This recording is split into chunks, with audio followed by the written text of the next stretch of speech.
Good evening and welcome to the Cover One Roundup. I am your usual host, David Fox. With me, as always, is the amazing, wonderful, and incredible UberHansen. Folks, we are here to talk about maybe one of the most unpredictable or uh, downright bizarre results in the entire NFL season, which is the Buffalo Bills not just beating the Dallas Cowboys, but slamming them from start to finish. I mean, that is just about one of the most incredible games the Bills have played. It's probably the best game that they have played since their week 4 beatdown of the Miami Dolphins.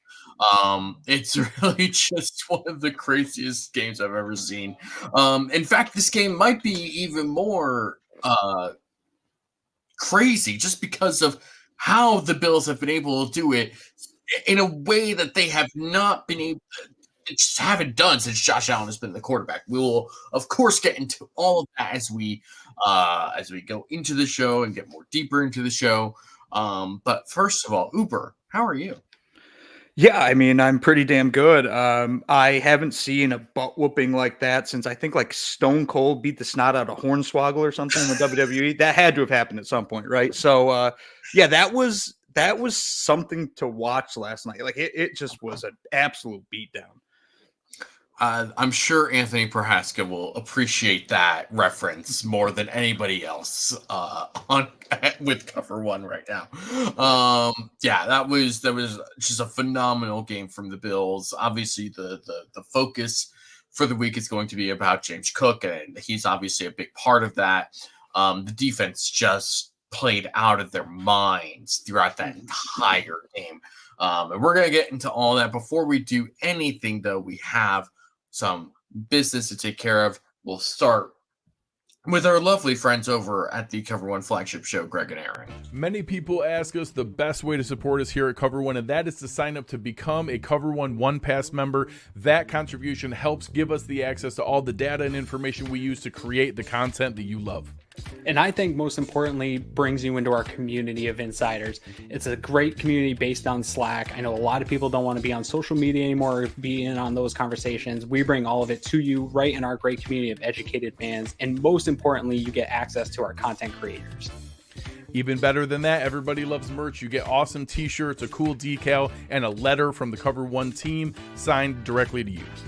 All for $60. That gets you the entire season, next year's free agency and draft. $60. Click the link in the description. Cover One Insider. Become one today. Thank you, Greg and Aaron, as usual, for always delivering an amazing and perfect, just perfect ad read every time. It's amazing their consistency. I wish that I could be as consistent as they were. I also I always enjoy the fact that they recorded that with Aaron's whiteboard in the background saying Whitlock is a moron. Yeah. In response to his ridiculous thing about how Stephon Diggs wants out of Buffalo because the strippers aren't good.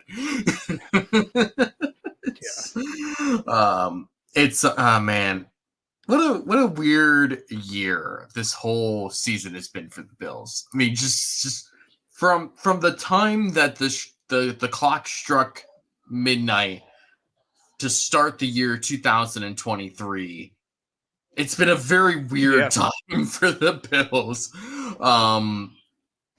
Yeah, man. It's been the weirdest. If you consider what happened at the start of 2023, right? Like the start of the actual year, this calendar year for the Bills has to have been one of the weirdest, wildest years for sports, like a sports team in general, starting with the Damar Hamlin situation.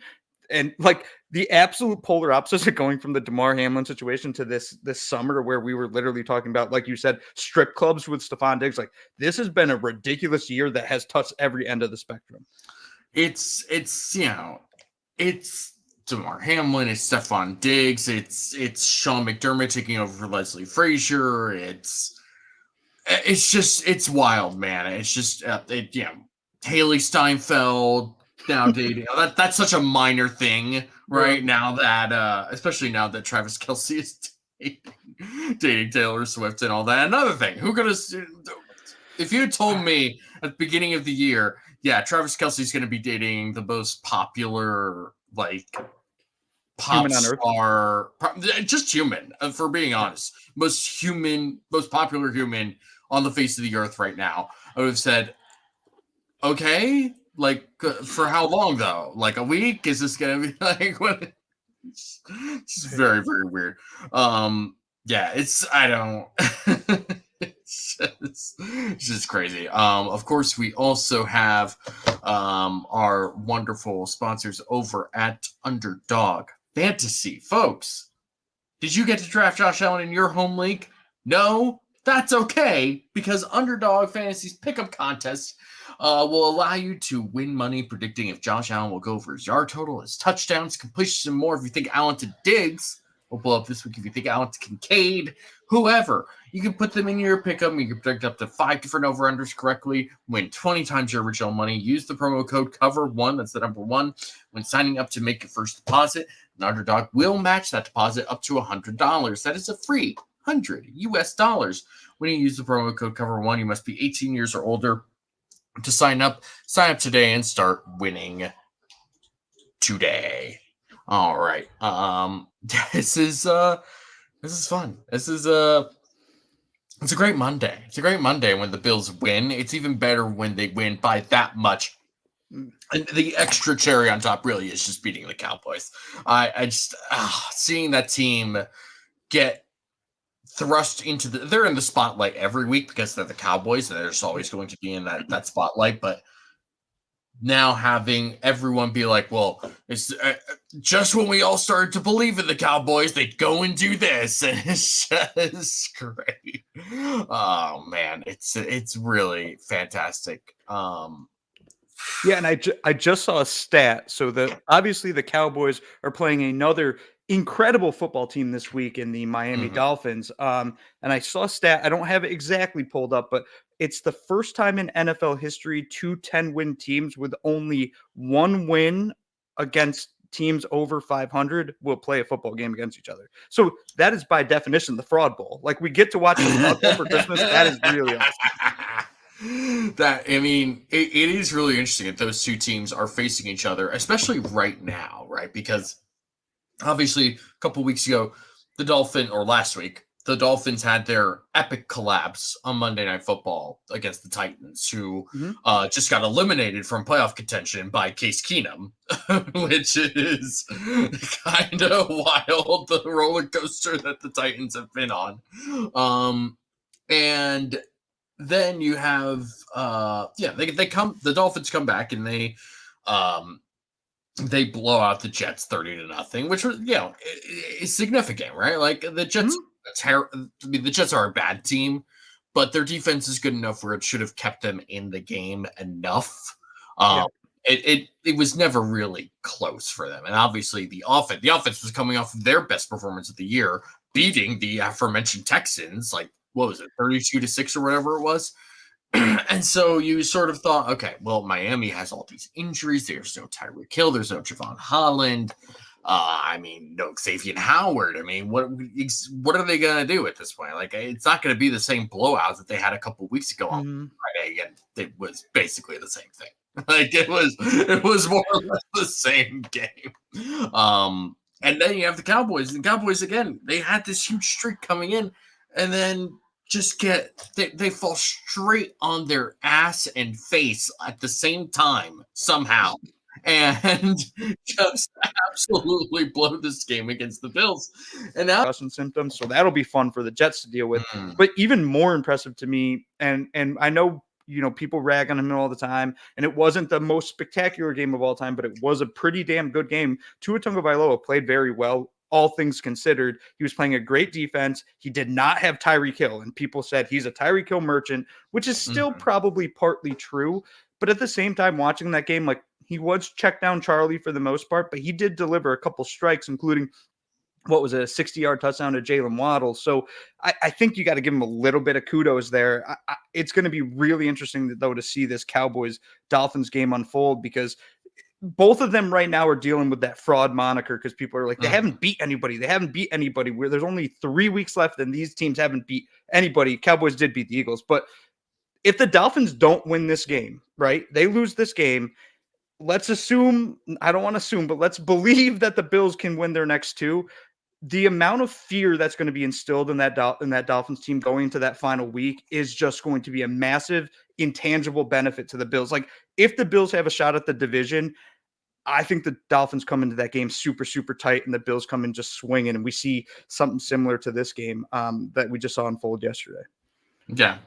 Yeah, I think it's that game is going to be interesting. It really will, and especially since the Dolphins have to play the Ravens right after that, right? Like, yeah, it's a very interesting stretch of games for Miami to end the year, especially where they are right now as a team. But we are also not here to talk about the Dolphins right now, or kind of talk about the Cowboys, but in relation to the Bills. So let's get into it. First of all, let's talk about the thing that we all saw yesterday. The thing that is going to be the onus of the conversation throughout most of this week, which is that the Bills won 31-10, and Josh Allen had 96 passing yards because James Cook had his best game as a professional athlete. I mean, just unbelievable. I mean, it was just to be the guy that could get 25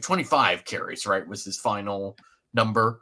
Right? Yeah, 25. Yep. Mm-hmm. Yeah, 25 carries in a game and just dominate from start to finish. And obviously, the offensive line has a lot to do with that. Deion Dawkins, again, we've said it on here before, he is playing the best football of his career, bar none. This is the best football that Deion Dawkins has played. Connor McGovern, former Cowboy. Mitch Morse was great. Osiris Torrance playing well as a rookie. Spencer Brown, you probably have words that you want to say about Spencer Brown.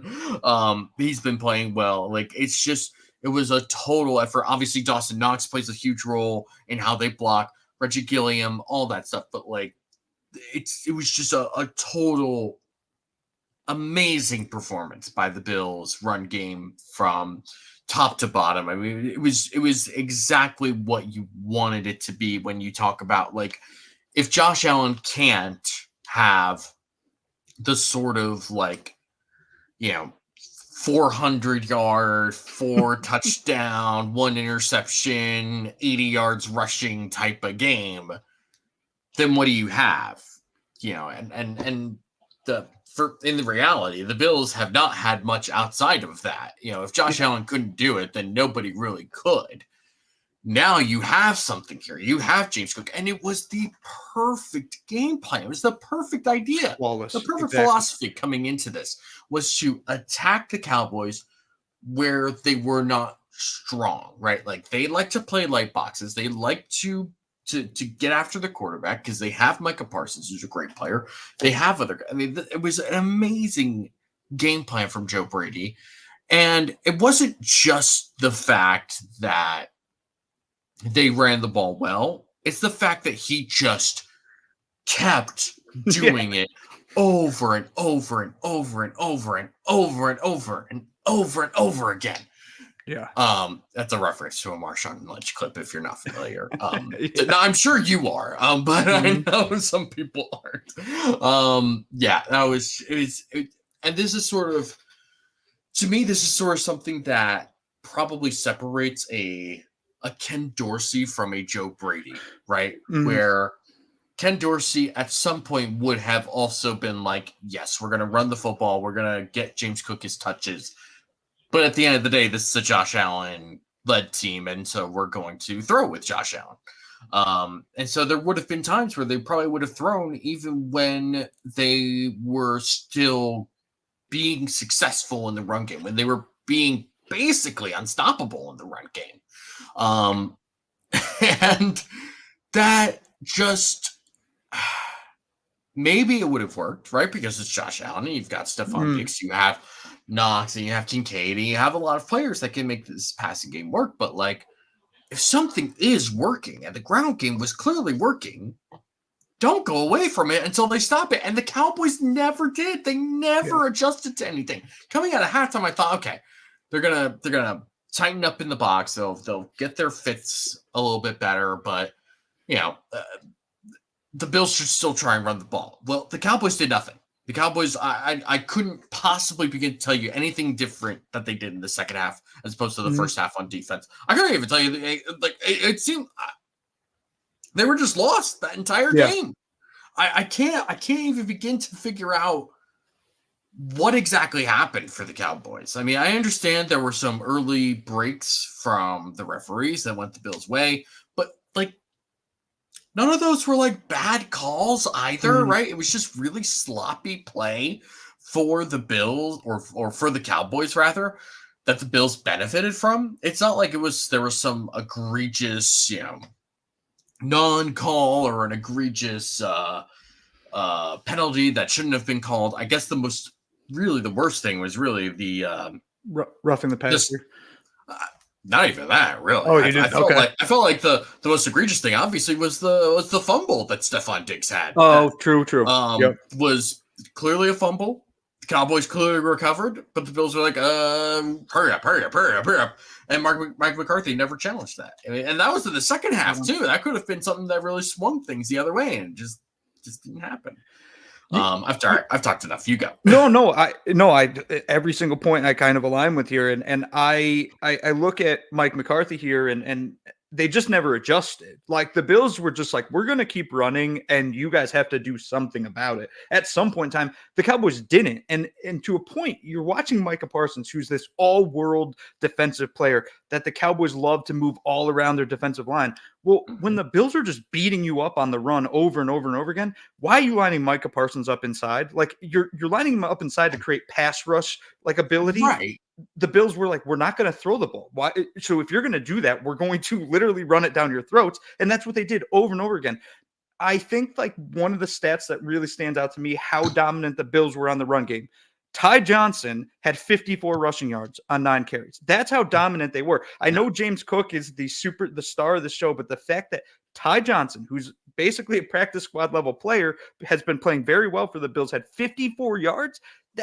There's major issues here for the Cowboys, but even more importantly for me, I look at the Bills' offensive line and I just say they were beating the snot out of anyone and everyone. If Deion Dawkins got his hands on you, he's driving you 20 yards downfield, and so much credit is owed to them. James Cook deserves a massive amount of credit as well, because even if offensive linemen are opening up massive holes, which they were doing a lot yesterday, you still have to see the vision to hit those holes. Then when you hit those holes, you need to break the arm tackles. And James Cook was doing that over and over and over again, to a point where he put up over 200 yards and had one of these games where you look at it and be like, damn, man, we might actually have something here. And the benefits that this plays for the Bills over the next 3 games and maybe into the playoffs can't go understated, because now teams have to look at the Bills and be like, okay, we know we have to stop Josh Allen. Like, we can't beat them if we do not stop Josh Allen.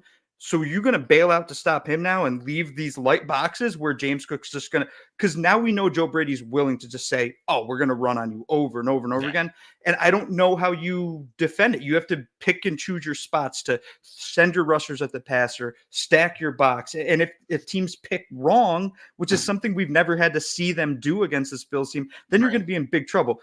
One more thing just on this whole rushing topic, and you kind of alluded to it, is Spencer Brown. So coming into this season with Spencer Brown, we all, including myself, were concerned, right? He was one of the worst graded tackles in all of football last year. And we didn't really do anything to even protect ourselves besides bringing in Jermaine Ifedi, who I don't even know who has played a snap for the Bills yet this year. Spencer Brown yesterday was pretty damn good. He had one rough highlight from Micah Parsons, who had this move on Brown that just clubbed him and knocked him down. Which Parsons, how many guys have a bad highlight against Micah Parsons? It's a lot, right? Lane Johnson probably has a bad highlight here and there against Micah. So if Lane Johnson has a bad highlight, I can live with one Spencer. Micah Parsons had 2 assisted tackles. That was his stat line. And most often, not the entire game, most often he's lined up over Spencer Brown. Spencer Brown hasn't just been not the worst offensive tackle in the league. He hasn't just been, close to average. He's been an above average tackle this year. He is probably, to me, the biggest surprise of any player on the Bills roster this season. And I think, heading into next year, he's the right tackle. Like I don't need to upgrade that. I know he's good enough to play that spot, so I don't need to upgrade there. I think that's a massive, massive boon to this Bills team. It's been so good not having Spencer Brown be a problem, right? Like, yes, it's really been such, and that was such a point of criticism for Brandon Beane and this team coming in, through this whole offseason. We all expected something to happen at right tackle, right? Like, they'll bring in a free agent, they'll bring in a draft pick to compete with them, and they never did. Like, up to the point where, like, even when they signed Jermaine Ifedi, he is listed as a guard. He's not listed as a tackle. Yeah. So, like, they had full confidence in Spencer Brown. For better or worse, they had full confidence in Spencer Brown. And for this year, it's been for better. And I mean, I felt this way in 2022 when they brought in Aaron Kromer. I was like, this is the best thing for Spencer Brown. He fits that, big, long tackle type that Aaron Kromer just loves. So I felt like his development with Aaron Kromer was going to be amazing in 2022. Back injury and other things happen, and it didn't really happen that year. And so I felt like, okay, they got to do something else here, because if you're going to make a run, if you want to make a run in the playoffs, you've got to get something going here at right tackle. Otherwise, you can't. In some ways, it was sort of like what we've criticized the Jets doing with their quarterbacks, right? Where it's like, your problem last year was Zach Wilson, and if Aaron Rodgers goes down, then you're back to your original problem, right? For the Bills, it wasn't even that. It was like you're keeping the problem and just hoping it gets better. Well, this time it got better. It just stuff like this doesn't always happen for the Bills, for any team, really, if we're being honest. And the fact that they've been able to develop Spencer Brown into a legitimate starting right tackle is a huge thing. It's a major deal. Yeah. And also on the other side, and you brought this up earlier, like, it's funny because the narrative's the same every offseason with Deion Dawkins. People see the pictures of him coming into training camp, and they're like, oh man, he looks really heavy. Like, he hasn't been working out. And it's like, all right, just wait till he gets on a football field, and we'll see what Deion Dawkins look like. And every single year, and this year more than any, he comes onto the field, and all of a sudden he's just an absolute monster and force at left tackle. He's been so damn good. He might get all pro votes this year. Like, he might. I'm not saying he's Trent Williams. He might get all pro votes and maybe sneak in as a second team all pro left tackle, which is a wild thing to consider. And this Bills offensive line in general, like, literally from left tackle all the way to right tackle, like, I'm good with all five of those guys. And if, who knows what Mitch Morris's future holds. The other four, I'm pretty set will be back in 2024. We could see the same offensive line next year, and I'd be like, yep, that's fine by me. Yeah, honestly, like, it's Deion Dawkins really is playing the best football of his career. I said this earlier. I've said it several times coming into this week. I mean, it's phenomenal that somebody who has been in the league as long as he has, and for some of us it may not feel like very long, but 2017 was a while ago, folks. That was my senior year of undergrad, and that feels like a long time ago now. I mean, it's amazing just that it really shows the type of coach that Aaron Kromer is, right? Where someone like Dawkins, who has been in the league and had a couple of different offensive line coaches, can still learn from somebody like Kromer. And Connor McGovern kind of said the same thing when he came from Dallas, and at some point during the season, he talked about how, like, we were really good in Dallas. We obviously had good coaches there, but there's a level of detail that Kromer brings that is different. In Dallas, we would be taught, like, all right, here your hands are going to be here on right, like this on your block.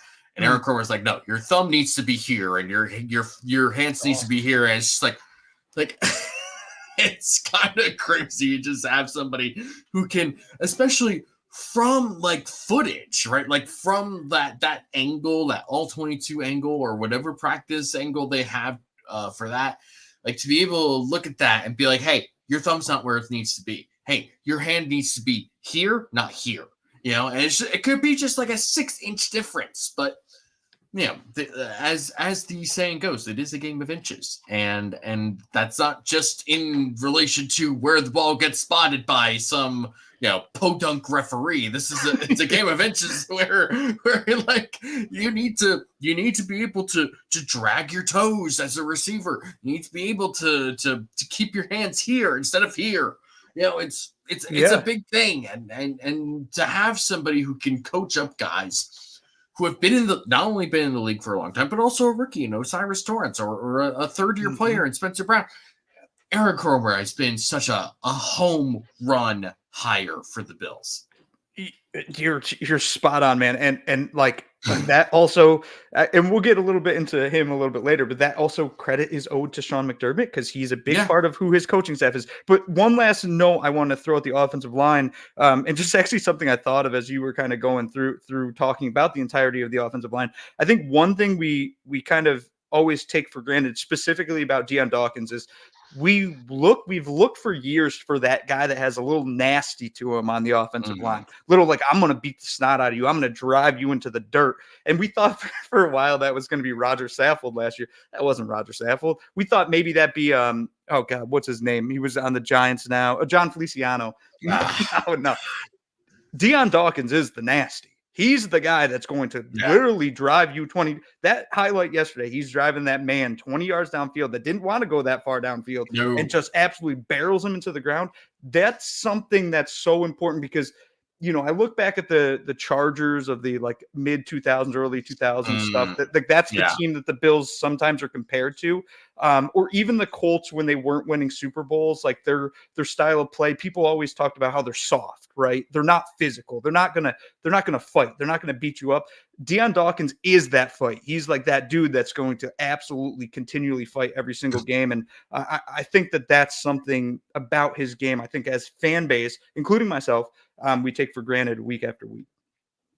Yeah, it's just such an amazing turnaround that this offensive line, from where they were last year to where they are this year, it's really phenomenal. And it's been such a huge part of this team's success throughout this whole season, and none more so than yesterday. I mean, it really felt like every single time James Cook got the ball, he was going to get 5, 6, 7, 8 yards. And even on plays, and again, this goes back to James Cook and the progress that he has made, right?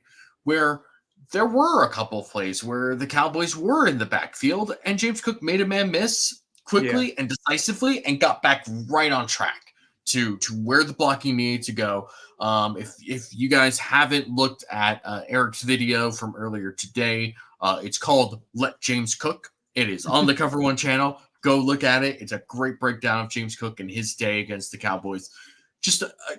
It's progress. This is the sign of a good coaching staff, right? Is being able to take players and develop them, make them better.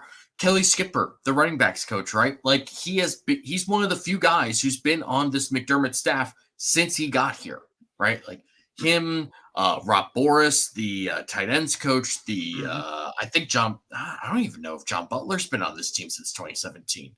I think Bobby Babich has, but I'm not 100% sure about that either. Bottom line, there's not a lot of guys that have been on this team since 2017. But Kelly Skipper is one of those guys, and he's also the one who's been handling this running back rotation. And so for him, for Brady, and for McDermott to all basically look at what's happening and say, "Yep, keep it going. Just keep it going. Yeah. He's on something today. Keep it. You can't take the ball away from Cook unless he just can't go right now." And the best part was, like you said, Ty Johnson, somebody who was on the Jets practice squad earlier this year, and took this guy and I mean his first game was against the Patriots, and he took a kick return out of the end zone and didn't go very far. I think we all sort of had the same reaction of like, all right, well, that was pointless. That was a pointless pickup. And then he's out here getting like, maybe 9-10 touches in a game and making the most out of it. And that's actually something else that's been brought up in this past day. It's just been like when Ty Johnson's number has been called, he's made a lot out of it. And it's pretty impressive. Yeah, I think that this offensive performance as a whole, like that running game was just so awesome. I also will say too, like kind of shifting maybe a little bit into Josh Allen talk, like you're actually having a lot of stat watchers, box score watchers looking at this and from the outside, mainly Dolphins fans and maybe some other fans as well, saying like, oh man, Josh Allen, he was bad. Like the only reason they won is because James Cook was so good. And it's like, let's pump the brakes here. Josh Allen was not bad yesterday. His receivers sucked. Like they couldn't catch the damn ball. But there was a point where it's like, we just don't need him to be Superman this week, which is maybe the first time ever we've not needed him to be Superman against a good football team. And the fact that, like, if you told me Josh Allen had 94 yards passing, completed 7 passes before this game, how do I think the game went? I'm like, well, he probably got hurt and we probably lost by 45 points. And he didn't get hurt. We didn't lose by 45 points, and we absolutely beat the snot out of the Cowboys. Just a very special game from the offense. It really was. We'll get into some comments here because I don't think we've done it at all throughout this show.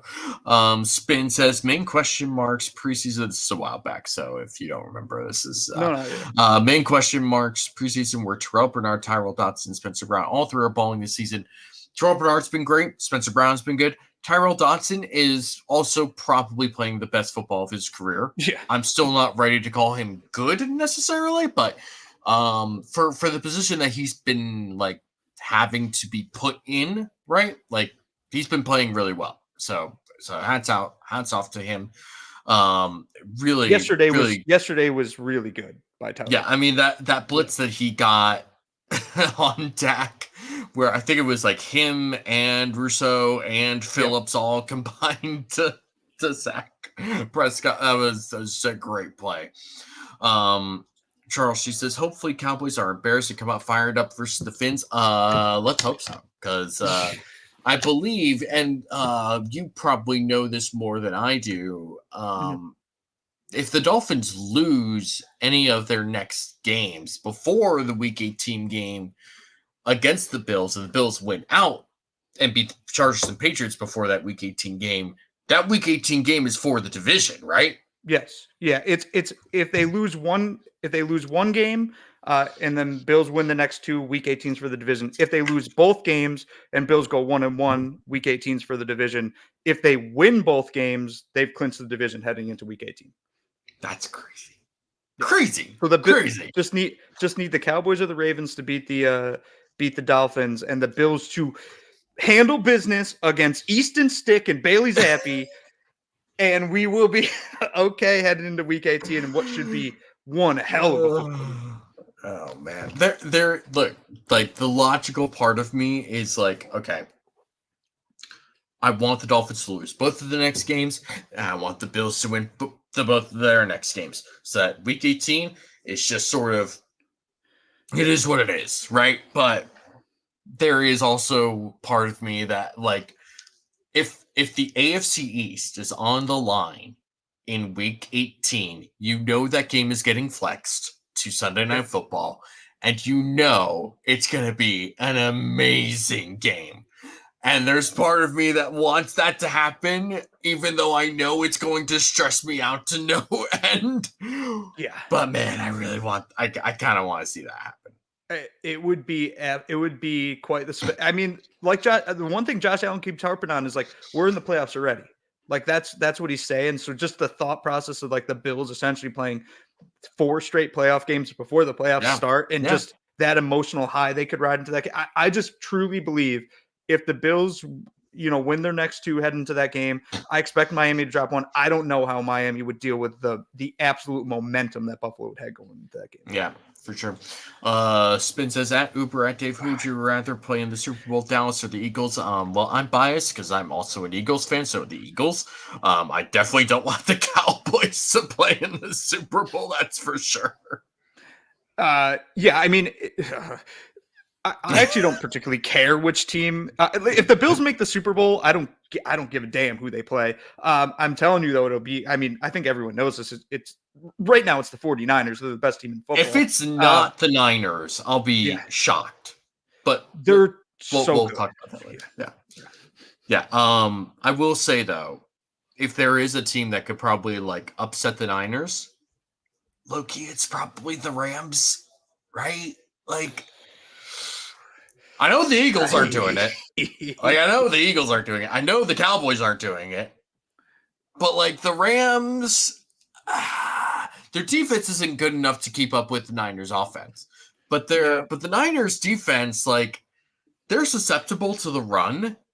And the Rams with Kyron Williams are like really tough to defend on the ground when he's healthy. And then you can just do play action off of that. And you've got Cooper Kupp, you've got Puka Nacua. Like, Stafford is still playing at a high level. Like, assuming the Rams make the playoffs, which it seems fairly likely at this point. Mm-hmm. If the Rams meet the Niners, that's an upset. That is a genuine upset that could happen in my mind. But that'll obviously, we'll wait until January to figure that one out. Yeah, I think you'd need Aaron Donald to have the best game of his career, which is saying a lot because Aaron Donald's career has been full of best games of people's careers. So if he could go into that game, I could also see him getting up for that game big time and saying, like, I can be the guy that changes this and just continue to build what's been one of the greatest legacies of all time. That would be a fun football game. I never thought of this until you brought it up. That is interesting. I will say I got that idea from the Ringer NFL show with Nora Princiati and the oft-hated and mentioned Stephen Ruiz, but whatever. Listen, a broken clock is right twice a day, right? So Roy Collins says, Smiley not doing a good job developing a special teams unit. I agree with this, and it's something that's been bothering me kind of since the end of last year.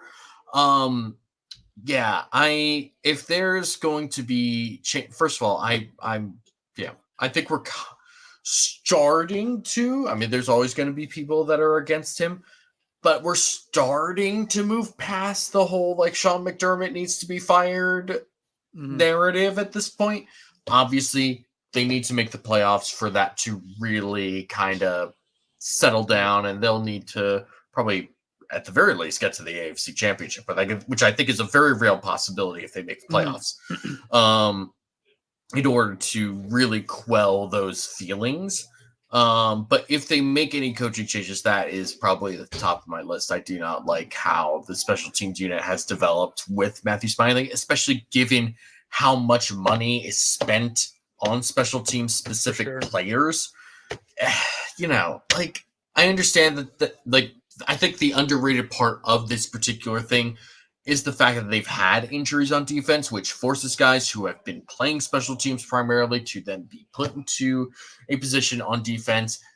And that's tough. I get that. I sympathize with that, but it goes beyond that, right? Like Sam Martin has regressed. Tyler Bass is not having the same season that he has had that we're used to seeing him have. So if they decide to move on from Matthew Smiley, I would probably support that, in all honesty. Yeah, my biggest knock on Smiley right now is just whenever Sam Martin punts, I mean, you already know it's probably not going to be the greatest punt, but you're having really serious issues consistently blocking, and that's my biggest concern. I mean, we saw it last night. He almost had a punt block. Luckily, he kind of aimed his leg a little bit to get the punt off, and he did, and then got the penalty, rightfully so. That was a penalty without a doubt. But the blocking has been a concern. And that's something like, I don't know the exact statistic, but when teams score special teams touchdowns in games, you see a big flip in winning odds. A block punt, say against the Chargers, knock on wood, could change that game. And it's a game the Bills should win. So Matthew Smiley, he might have to go just because we haven't seen any improvements, and we're seeing regression of players that have been otherwise talented over the past few years. Yeah, it's tough. And for a unit that has been pretty good under Sean McDermott, something's got to change. And I think that, again, if Matthew Smiley ends up getting fired, that's probably the right decision, unfortunate to say. Let's see. Spin again says, wait, no, that's not the take I was looking for. What's the take I'm looking for? Oh, here we go. Michael Hall. Bills versus 49ers would be awesome. This was Aaron Schatz's take coming into the season. He predicted Bills versus Niners. He said the Niners were a great team, obviously. They'd been in the NFC Championship and got, kind of screwed over by injuries to their quarterbacks. And he felt like this was a year where, all these different sort of things that happened to the Bills, would just sort of not happen, and they would just find a way to get over the hump. And when the Bills were 6-6 a couple of weeks ago, I felt like, all right, well, I appreciated the sentiment from him, but I don't feel like that's the case. And now they're sitting at 8-6 with the schedule looking the way that it does, and I feel a little more confident in that take. And it's going to be real interesting. Yeah, Bills Niners would be really, really interesting. Like I said, Niners kind of susceptible to the run. Mm-hmm. And with James Cook and the offensive line playing the way that they are, like, that's a big deal. That's a real big deal. It's going to be really important to see exactly what happens going into the playoffs. Yeah, it's the most obvious thing. It's important to see what happens going into the playoffs. But like that is a big thing. Like it's going to be. Bills just got to, we talk about this as almost like it's inevitable because just the way that they've played, it almost feels inevitable that the Bills are going to make the playoffs. And looking at their schedule for the rest of the way, it almost feels inevitable. But like, it felt inevitable that the Bills were going to get right against the Patriots the first time, right? And they choked that game away. It felt like the Broncos game was going to go their way, and it didn't. Like, we've seen this before.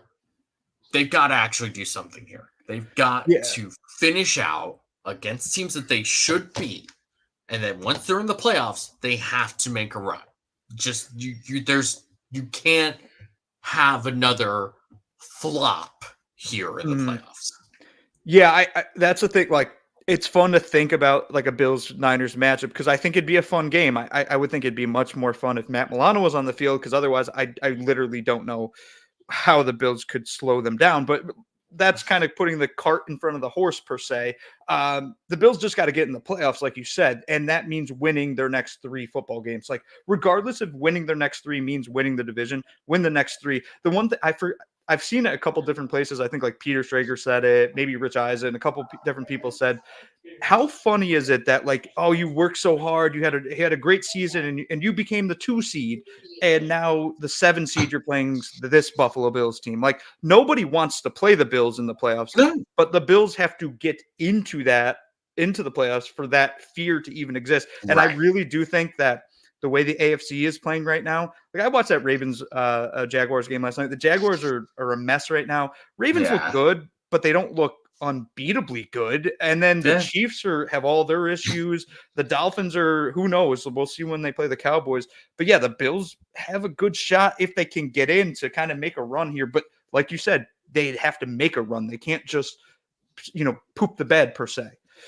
Yeah, 100%. Like, we feel confident now because they've beaten the Chiefs and the Cowboys in back-to-back weeks and in different ways, right? But it's tough. It's not everything goes your way.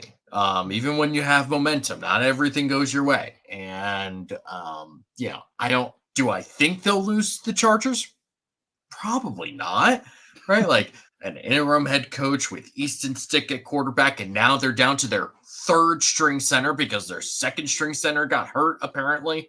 Like this is I would be shocked if they lost to the Chargers. Will they lose to the Patriots? Probably not. The Patriots seem kind of checked out on this season. Cole Strange just went on IR. You have Bailey Zappi at quarterback. Their best receiver is Pop Douglas. Like, and it's in Buffalo. Last and it home is game in of the year. Buffalo.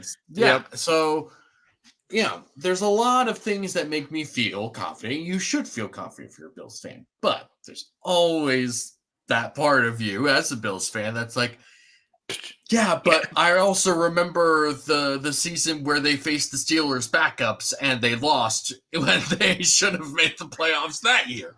Like Willie Parker, He forever live in my and brain. James Harrison, all just dominating the Bills. Like, so they need to take care of business. That's the goal moving forward. Take care of business so that when you get to week 18, it's all in front of you and you control your destiny at that point.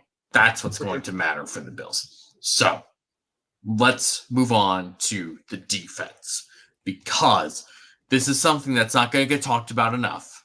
And it should be, because the defense played out of their freaking minds yesterday against an offense that is one of the best offenses in the NFL, against a quarterback that was in the conversation. We were right here on this very podcast a full week ago with Preston talking about Dak Prescott as an MVP candidate, and they go out there and they just obliterated them defensively. I mean, at no point did the Cowboys have any sort of answer for what the Bills were doing. And we talked about like the calls that went the Bills away, right?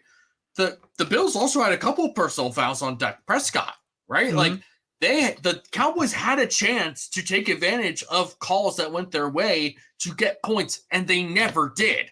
The Cowboys got the ball to start the second half and didn't score. They had a chance with their defense to force a turnover at some point, and they never did. At no point did the Cowboys, on offense in particular, take advantage of a depleted Bills defense. Oh, yeah, I mean, we've talked about Daquan Jones and Matt Milano and Trey White always being out since those injuries have happened, but Micah Hyde was out. A.J. Epinesa was out. So your defensive line rotation is screwed now.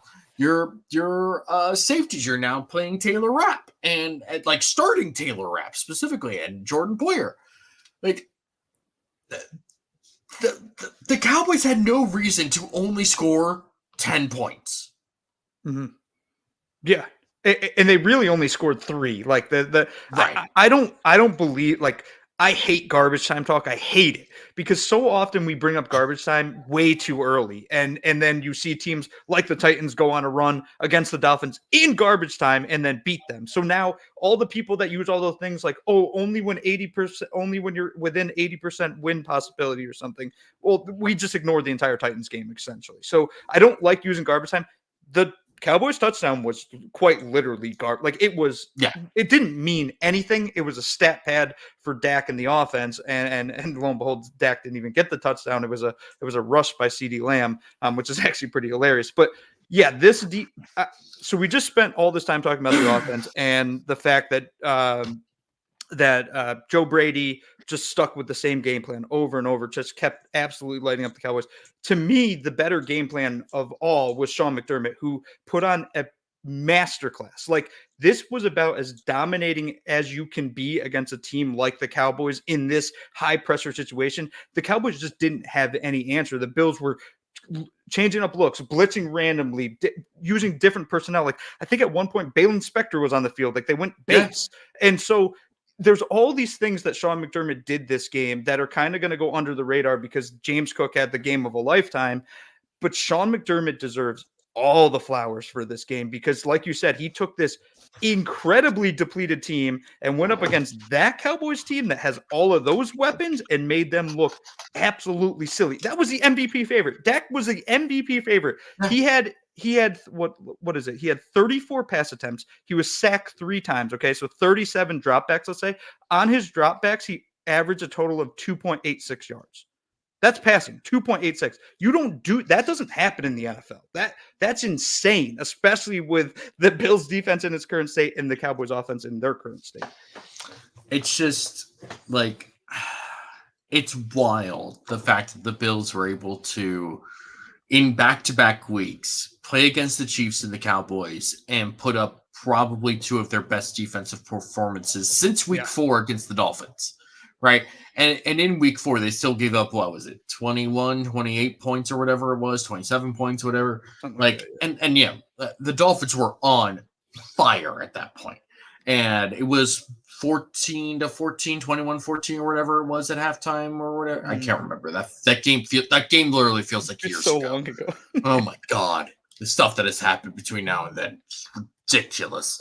But it's like since then it's been a struggle for the Bills. And obviously losing Trey White in that Dolphins game, and then you lose Matt Milano and Daquan Jones in that following Jaguars game. Like, that's a lot to deal with. And they bring in Rasul Douglas, who's been very good for them. But for the most part, like those are just tough injuries to contend with. And then you add on, for this game specifically, no AJ Epinesa, no Micah Hyde, and they are still out there. They're still competing, and it felt like a flawless game, honestly. It just felt like, how is this happening? And I think one of the biggest things, I think Anthony and Greg kind of had an exchange on Twitter about this with regards to Terrell Bernard in particular, about just like, he's so smart. And the fact that he's able to get this defense every time, it seems like, in position to be successful, right? Like this is the reason why they drafted Terrell Bernard. There are other reasons, obviously, but like this was the thing that I think really put Terrell Bernard's on their minds, as like, we're going to take him as a day 2 player, and we feel like he could be a starter for us at Mike linebacker, right? Even though he doesn't have Tremaine Edmonds' size and length and weight and all that, he is able to do the things that we value, right? Which is being smart, getting guys in position, and making plays on the ball. That's what has separated Terrell Bernard from Tremaine Edmonds. And Tremaine Edmonds has been playing well for the Bears for the most part. And we knew that was going to happen to a certain point. But it's just, it's crazy that they were able to replace Terrell Edmonds with Terrell Bernard and in some ways get better play out of him. It really is. And you've been on the Terrell Bernard train pretty much before anyone else has. Yeah, he's just so that it goes back to the Dave Aranda thing, right? Like Sean McDermott's relationship with Dave Aranda at Baylor, and I think you're spot on. Like, I'm sure that phone call was, tell me about. I know what he is as a football player. We've watched enough of the tape to know what he is. Tell me about the man. Tell me about the intelligence. Tell me about the football IQ. And I'm guessing Dave Aranda just waxed poetic about him and said that he's this brilliant football player. And last night you kind of saw it, at least. I mean, you've seen it all season, but there was one play last night, and I don't even remember the outcome of the play. I know it was like a negative play for the Cowboys. Right before the snap, Terrell Bernard saw something. So already at that point, the green dot's off. He can't hear anybody talking to him. No one's talking to him. It's just him. And he runs up and slaps the defensive tackles and says, get over, get over, get over. And that was the changing point of that play. Terrell Bernard spotted it and said, hey, line up there. That fixed the play. So now you have Sean McDermott calling the plays, and you have a guy on the football field that's capable of adjusting. And I think that might be something that's been missing for years and years for the Bills, is we went on the field, Patrick Mahomes would audible to something else, and the Bills would just be in the defense that Patrick Mahomes audibled against, and then all of a sudden we'd be kind of screwed. We would lack the leverage. Now you see Terrell Bernard turning around and talking to safeties, talking to the corners, talking to the defensive linemen, and that intellect, add that to his ability as a football player. I mean, my goodness, he has been special this season. And I know I brought up Deion Dawkins maybe getting an all-pro vote. I mean, Fred Warner's probably going to be your all-pro linebacker. Probably Roquan will be in that conversation. Yes. I'd love to just see Terrell Bernard get a vote or two. I'm not saying he should be an all-pro, although his stats are comparable. Bernard's been pretty damn special this year. And honestly, outside – it's probably between him, Ed Oliver, and Leonard Floyd for the Bills' defensive MVP. And I probably could make an argument that Terrell Bernard should be the defensive MVP of the Bills. That's fair. I would probably lean more towards Ed Oliver, but Yeah. I'm also just like an Ed Oliver truther, and I always have been. So And he was on his game last night. Oh he my was. God. He was great. He was really great, and he's been great all season. This reminds me though, when Ed Oliver got drafted, obviously the Bills were picking 9th, right? He was the 9th overall pick? Or Yeah. 10th overall. Yeah. So the 9th overall pick. Obviously, TJ Hawkinson goes right in front of him. There's that great clip of Brandon Beane being told that it's Hawkinson and him going, yes. Like, yes, Detroit did the thing. They took a tight end in the top 10 so we can take a defensive tackle, an actual position you should take in the top 10. Anyway, so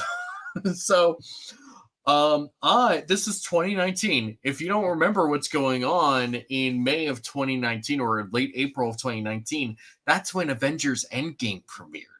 So I am supposed to meet some friends a half hour away to watch Avengers Endgame.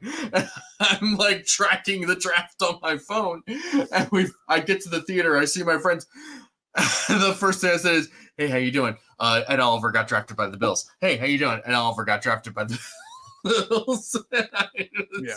I couldn't have been happier. And like, obviously he had a very promising rookie season. There were some, issues that people had with him in 2020 and 2021.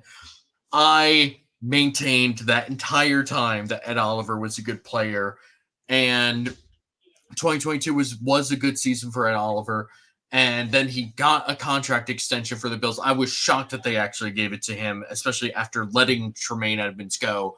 I was like, this is tough. Are they going to do the same thing with Ed Oliver? And then they extend him. And I was like, yes, of course. Yeah. This is perfect. And everybody was very trepidatious about it. Like, how much are you giving him? Is this really worth it? Has he really earned this? And then, like, of course he has. And this season has proven exactly how good Ed Oliver is. And just it's been amazing. He's one of the best Brandon Beane picks. He should be a Pro Bowler this year. He should have been a Pro Bowler the last 2 years, in my opinion.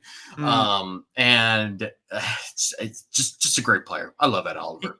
So my thing with him was always just like consistency, right? Like you saw these flashes of absolute brilliance, like the Lions game last year. Ed Oliver won.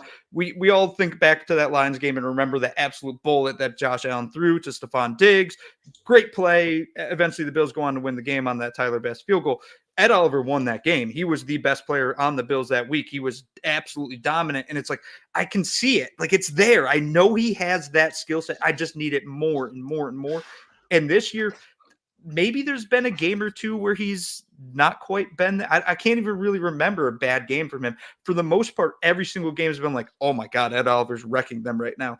And now they're going to go play a Chargers team that's down to their third center. That guy, Ed Oliver's going to eat. And that's probably going to that Chargers game. That might be the reason that I'm able to be confident and say, yes, I know that the Bills are the Bills, and I've been a Bills fan my whole life, and this is the game that the Bills lose. But Ed Oliver against whoever the hell their center is going to be, right? With Easton Stick, I mean, Ed Oliver should absolutely be a force this game and maybe stamp himself as at least a Pro Bowler after playing the Chargers. One would think. I mean, it's irritated me that he's been left off the Pro Bowl ballot the last couple of years.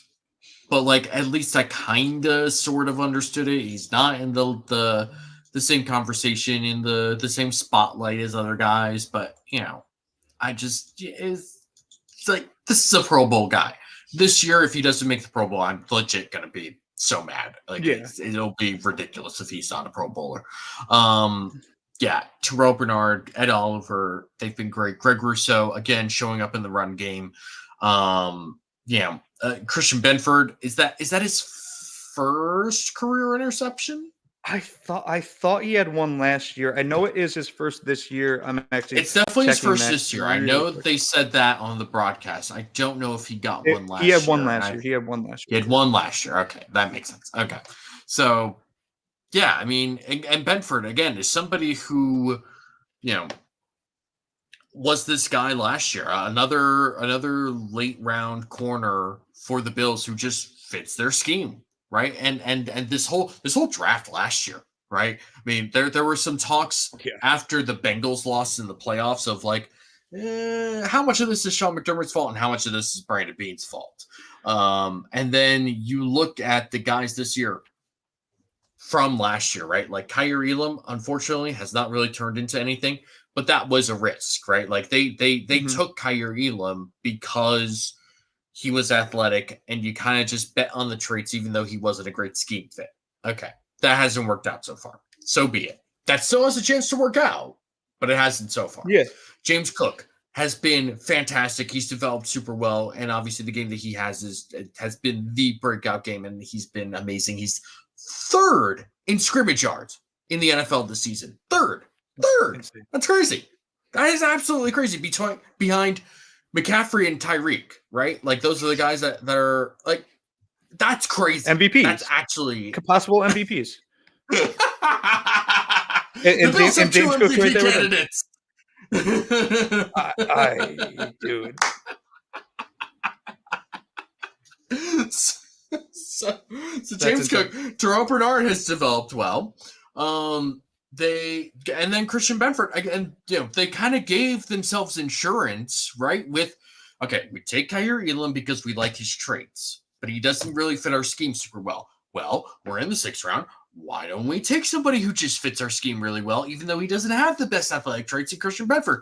And he's turned out super well. He's turned out great. It's actually really impressive how well Christian Benford has played. And then like this draft class has suddenly turned from like, what is Brandon Beane doing? Maybe it doesn't really matter because the rest of the roster is good, but like, what is Brandon Beane doing? And then it's just like, oh, well, this is probably one of his best draft classes in a while. Yeah. And it's been great. I mean, oh man, it's great seeing all of these different players hit in the way that they are hitting right now. Yeah. And in the offseason, actually, I've done this in years past. I do this kind of breakdown. I use Pro Football Reference approximate value statistic, which is they tried to create basically the equivalent of WAR, wins or above replacement, right, in football, the same stat used in baseball, and you put a weight assigned to every single player. And I take that and base it off of Chase Stewart created this whole draft thing that tells you how much approximate value is supposed to be created by each and every draft pick. So how many by pick 1 overall, pick 45 overall, and figure out who's getting the highest return on investment.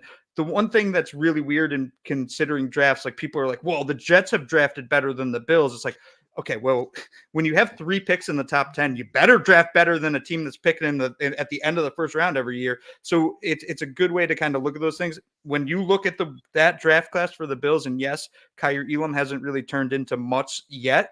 James Cook being a stud, Terrell Bernard being a stud, Christian Benford being a solid starting corner that was drafted in the 6th round, Khalil Shakir having flashes here and there. Like, yeah, you hit on 4 guys, kind of like you're fine. Right. You had it. Yeah, that was a very good draft by Brandon Beane. 100%.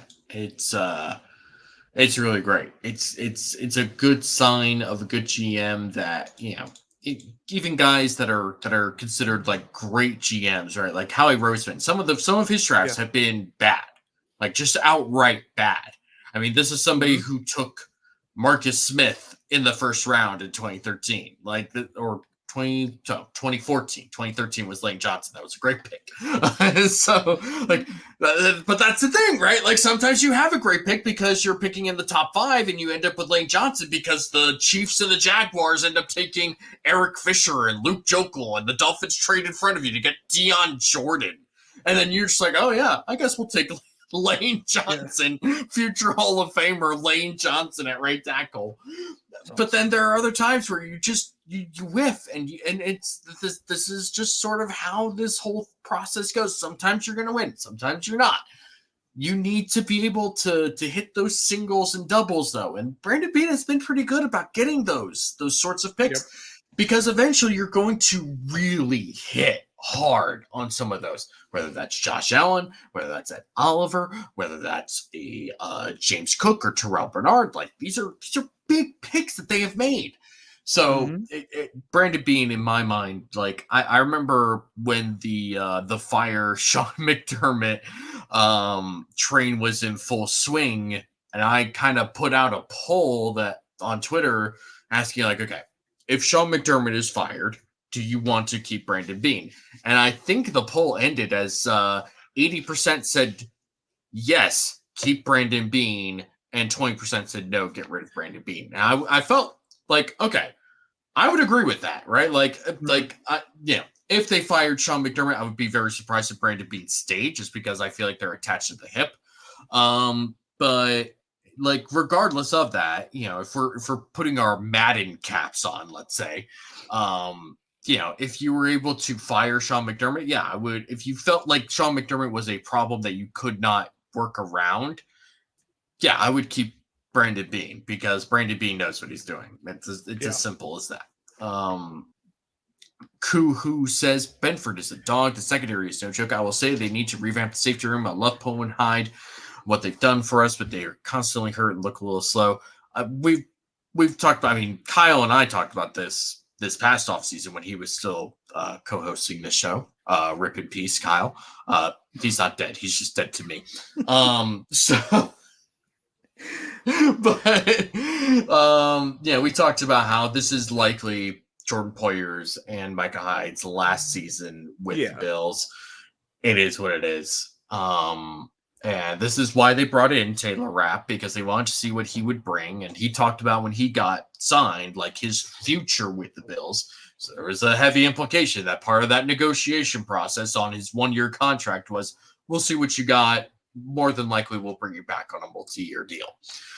And then, Damar Hamlin is an option, potentially. I don't know if he's necessarily the future at safety for this team, but I wouldn't be upset if it was, because I felt like in 2022 when he was playing that he was a good player, or at least had the potential to turn into one of these sort of classic Frazier McDermott proteges who just, you take late and they develop and then they become a player above expectations, right? If they decide to draft another player, totally fine with that. If they sign someone, I don't even know who would be available in free agency at safety. But yeah, I mean, like overall, I'm not overly concerned at safety because I trust what their plan is, whatever it is at safety, right? And they even talked about when Christian Benford got drafted, right? Like, this is somebody that, we might consider at safety at some point, but we're going to try him at corner to begin with. And with Rasul Douglas now on this team and Trey White coming back from his Achilles injury, presumably, there's a spot for Christian Benford on this team. Will it be as a safety? Will it be as a corner? So that's an off-season question. I'm sure we'll discuss that to death, but yeah. So we'll see what happens. Yeah, but I think there's a little bit of truth to Hyde and Poyer slowing down. I think that they don't look as game changey, I guess is a good adjective, as they were once were. And so I think we all knew coming into the season, right? This is the last ride. I think Jordan Poyer even alluded to that. He posted like the Chicago Bulls last ride meme or something. And it sucks because they were so good for so long, and they've been such a massive part of a good Bills team, the first good Bills team. So it's kind of sad to see that go. But at the same time, look, Sean McDermott is a brilliant mind when it comes to coaching up defensive backs. And I know people will be like, well, what about Kaiir Elam? And I can just be like, well, what about Christian Benford? What about Dane Jackson? What about Levi Wallace? What about Micah Hyde, Jordan Poyer, Trey White? Like he's done really good work with DBs. So I trust that he would have a plan, assuming he's here in 2024. I think Taylor Rapp's probably involved in that plan, but I would be interested to see, like, Rasul Douglas isn't going anywhere. He's going to be here next year the way he's playing right now. And if Trey White comes back, well, I guess we got to see, then how do you sit Christian Benford? And how do you not try to give Kaiir Elam a path? And Dane Jackson might be able to be re-signed on a vet minimum, essentially. So all of a sudden the Bills are in a spot where they could still be flush with DBs, and they just need somewhere to play. Like, you can't sit Christian Benford, essentially. He's been too good to sit on the bench. So maybe that's the plan. But like you said, that's a that's a topic for hopefully, March after the Super Bowl parade and all that fun stuff. One from your lips to God's ears, right? Like, all right. Anything else from you on this? No, I mean, this was just, I guess the last thing I'll say is like, and I tweeted this out. The Patriots playoff game was the most perfect game I've ever seen played. It was perfect. Like literally, that's what it is. It was a perfect game. Right. This one was a bigger butt whooping than that game. This was just, I'm going to beat the living snot out of you over and over. And this game was so physical in nature. And actually, just real quick, I saw somebody in public today, this woman, and I was wearing Bills gear, and she said, "Come over here." And I went over, and she's like, "So about that game yesterday," she's a Cowboys fan. And I'm like, "Oh, I'm sorry. Yeah, it was good." And she's like, "You guys were hitting a little bit hard." And I was like, "Yeah, they were." So it's pretty interesting for me who saw that game. I was like, these guys are laying licks today. And then to see a Cowboys fan say that, I think we saw a different Bills defense yesterday, which has me real excited for when they go up against teams that maybe can't be as physical, like the Dolphins in Week 18 for the division. That's a very good point. All right. That is probably going to be it, except for the fact that we have to do our wonderful little tradition at the end. Folks, it's time for True or Rubbish. True or Rubbish. Let's go.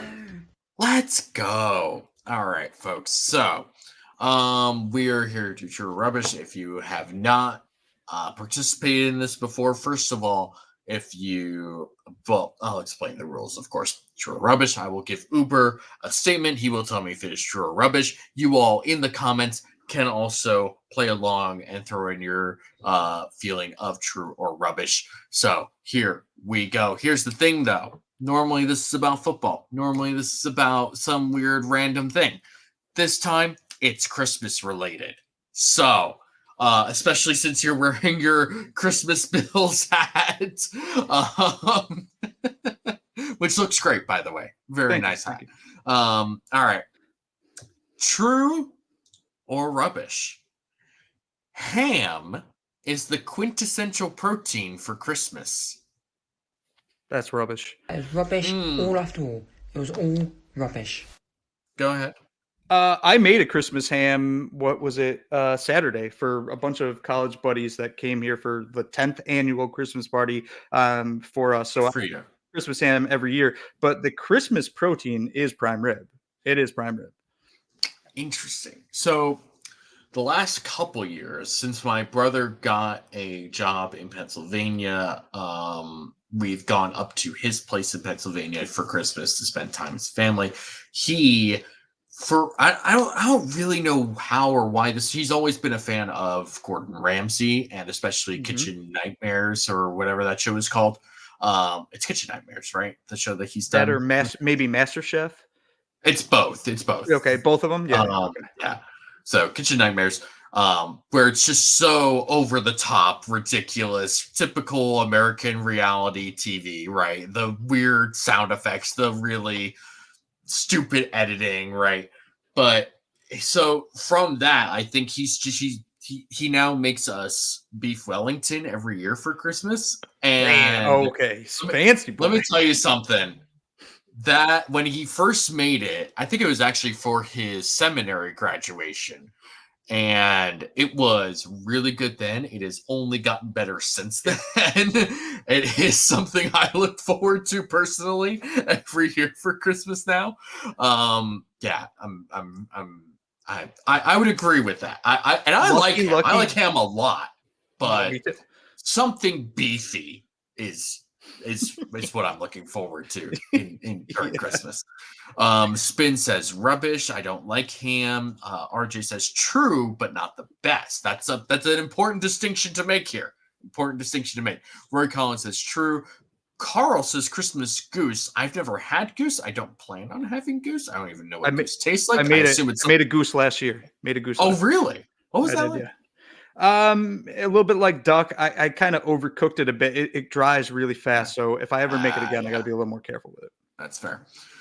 Prime rib is for New Year's, Roy Collins says. We did prime rib last year for Christmas. That's the elite protein, RJ. Carl also says if you're Japanese, it is KFC. That is something I've learned. I don't know if you know this. KFC, first of all, is very popular in Japan. And at Christmas time, because of a like ad campaign in like the 70s or 80s or whatever, like Japanese people get KFC at Christmas time, or they make fried chicken themselves or something like that. It's very weird, but it's kind of funny. I learned something I wasn't expected to learn today. Charles, she says, smoke a brisket. I'm not opposed to that either. Okay, so number 2 for True or Rubbish. Opening presents on Christmas Eve is a Christmas heresy. That's true. That's 100%. This was true all after all. Can't believe it. It was true. All right, you give your take. I'll give mine. How the hell are you going to open presents on Christmas Eve? Santa doesn't come until Christmas Eve. Like, the presents aren't delivered until then, so how can you open them then? I mean, sure, if you're a tiny child, that's fine. But, like, some of these gifts are from your parents, and they say from mom, from dad, from mom and dad, or whatever. Like, speak for yourself. Mine do not say from mom or dad. I'm a 32-year-old man.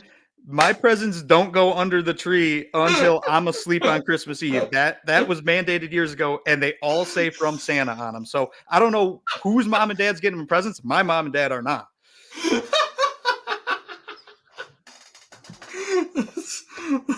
So the reason I bring this up is because apparently in the Fox household that my dad was adopted in, they opened presents on Christmas Eve, and now that we have to be on a flight to Pennsylvania in order to see my brother on Christmas, and we leave on Christmas Day, most of the presents will be opened in the Fox household tradition on Christmas Eve.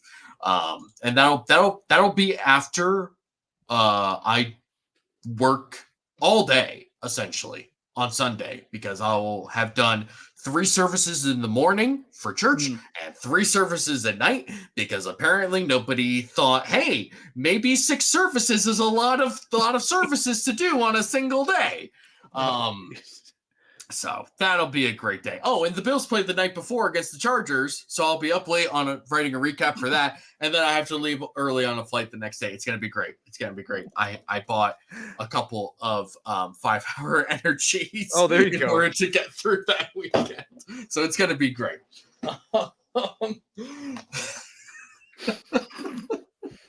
It's gonna be great. Let's see. Let's see. Rubbish, Roy Collins says, you open one present on Christmas Eve, the rest on Christmas. She says, if you're a tiny child. Spin says, rubbish, depends on family. Usually I spend Christmas Eve with relatives and Christmas Day with the immediate family. RJ says, rubbish, we used to open 1 on Christmas Eve. I am aware of that. I know that's a thing for people. 1 gift on Christmas Eve. I get that. Brad says, what could possibly go wrong? That many 5-hour energies won't cause the heart to go kaboom. No, I'm not planning on taking them all at both of them at the same time. It's, it's 3 days. It's 3 days where I'm going to have very, very little sleep. I got to figure out a way to get through this somehow. And I don't drink coffee. So that's not a way for me to get through this. So, yeah. Gotcha. All right. Last true or rubbish. It's something we've asked you and me several times now for the last couple of weeks. We're going to do it again. Uber, true or rubbish? The Bills are making the playoffs. This was true all after all. Can't believe it. It was true. It's true. And you know what? You can't deny it. I'm with you now. I am full pilled. I am Allen pilled. I am McDermott pilled. Bills are making the playoffs. They're winning 3 straight. They're going to win this division. I'm going to put it on the floor right now. Ooh. I'm going to regret that later, I'm sure, but I don't care. No, I'm with you. They're winning the division. Like I'm all in now. They're winning the division, and they're not gonna break my heart this year. They're gonna win the damn Super Bowl this year. Oh, let's go. Let's get the only Salulu is Salulu. Let's go. Folks, thank you for joining us here on the Cover One Roundup. We're so grateful for each and every one of you for coming out. Because next Monday is Christmas, we are not going to be doing a show. I am making an executive decision right now. I am absolutely not doing this show on Christmas. I love every one of you for coming out here and joining us, but you all deserve better than to feel like you need to be obligated to watch our little show here. Thank you all for coming. Thank you all for tuning in. Leave a like below. We are very grateful for all of your support. We love every one of you for coming out. If you are considering supporting us in a different way, One Pass is always a great way of doing that. It supports us directly for $60 a year. Ignore the number at the bottom. It's actually $60. It's still a great value. You get Greg Thompson's breakdown of the salary cap. You get a free t-shirt and a decal. You get our access to the Cover One Slack community, which is a great group of people that talks about the Bills and all sorts of things in your life. It's a great thing. You get exclusive content. What more can you ask for? It's the best Bills content out there. There's no doubt in my mind about that. It's phenomenal, and it's a great way to support us directly here at Cover One. And what's better than that? More than anything, yeah. So thank you all very much.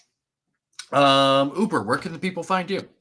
At UberHansen on Twitter. Rooting interest dropping this Wednesday, which I guess rooting interests are now a very valuable thing because the Bills still have a lot of things they should be rooting for. And then Friday will be the Bills matchup preview for the game on Saturday. I almost forgot the game was on Saturday, so it's good that you brought that up today. That's fair. That is fair. It's a weird time. And it's also only on Peacock. That is a Peacock exclusive. So if you do not have Peacock, get Peacock or yo-ho your way to finding that game. So you can find me at DFAUXY or at DFoxy on Twitter. I do a recap after each game. It's going to be a very long weekend for me. Thank you all for tuning in. Merry Christmas to all, and to all a good night.